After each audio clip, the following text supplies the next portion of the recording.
Magpod ang Alcotaonami mula sa tinaguriang melting pot of cultures, ang bayan ng Camarugis. Matutunghayan ang natatanging kulturang Camarugarios na pinayabong ng panahon. Sa bawat indak ng mga mananayaw, kumpas ng mga kamay at pilantik ng mga katawan ay sumasalamin sa kasaganaan at biyayang handog ng kalikasan, tulad na lamang ng pagkaan ng sabi bilang pangunahing produktong pang-agrikultural ng Camarugis. Gintong ani, gintong biyaya, gintong kultura, yaman ng Camarugis, tatak ng pagkakaisa.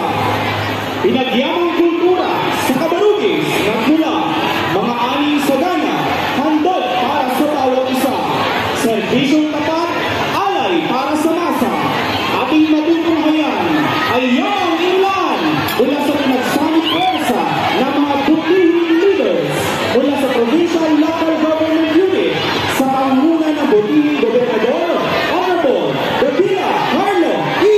Gua, Congresswoman Honorable Midi N. Gua, our municipal local government unit, Honorable Abelino N. Agustin Jr., at syempre, kasama ang aming Vice Mayor, Honorable Francisco Dolmuan Jr., mga sangguniang bayan ng Camarugis, Barangay Captains, Barangay Captain ng Zamora, Honorable Pedro G. Laiban.